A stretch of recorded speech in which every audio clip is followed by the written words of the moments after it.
गुजारी एक ऐसी आदत है जो आपकी ज़िंदगी में मस्बत तब्दीलियाँ ला सकती है। ये आदत ना सिर्फ आपके रवैये को बेहतर बनाती है बल्कि ज़हनी सुकून, ताल्लुकात और मजमूई खुशहाली में भी इजाफ़ा करती है। शुक्रगुज़ार इंसान को दूसरों के मुकाबले में शिकायत या हसद से बचाती है और ये आपको उस बात का शऊर देती है कि आपके पास क्या नेमतें हैं और उनकी कदर कैसे की जाए। जब आप दूसरों के साथ शुक्रगुज़ारी का इज़हार करते हैं, तो ये आपके ताल्लुकात को मज़बूत बनाती है। लोग आपकी कदरदानी को पसंद करते हैं और आपके करीब आना चाहते हैं।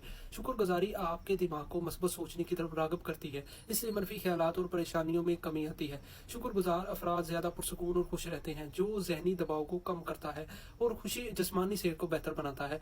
रोज़ाना शुक्रगुज़ारी की फ़हरिस्त। दिन के इख्तिताम पर या सुबह के वक़्त 3 ऐसी चीज़ों को लिखें जिनके लिए आप शुक्रगुज़ार हैं। मसलन सेहत, घर या दोस्त। अपने वालिदैन, दोस्तों या साथियों का शुक्र अदा करें। उनके साथ अल्फाज में अपनी कदरदानी का इज़हार करें। नमाज, दुआ और ज़िक्र के ज़रिए अल्लाह का शुक्र अदा करें कि उसने आपको बेशुमार नेमतें अता की हैं। जब कभी आपको अपनी ज़िंदगी के मसाइल का एहसास हो, फ़ौरन उन चीज़ों पर गौर करें जो आपके पास हैं और दूसरों के पास नहीं हैं। दूसरों की मदद करने से शुक्रगुज़ारी का एहसास बढ़ता है क्योंकि आपको अपनी खुशहाली का इदराक होता है। आपकी खुशी में इज़ाफ़ा होगा और ज़िंदगी ज़्यादा सुकून महसूस होगी। रिश्ते मजबूत होंगे और आप लोगों के दिलों में जगह बनाएंगे। ज़हनी और जिस्मानी सेहत में बेहतरी भी आएगी। आपके अंदर एक मस्बत और पुरउम्मीद शख्सियत परवान चढ़ेगी। शुक्रगुज़ारी का अमल छोटा लगता है, लेकिन ये आदत आपकी ज़िंदगी को खुशियों और सुकून से भर सकती है। आज ही इस आदत को अपनाएं और अपनी ज़िंदगी बदलते देखें।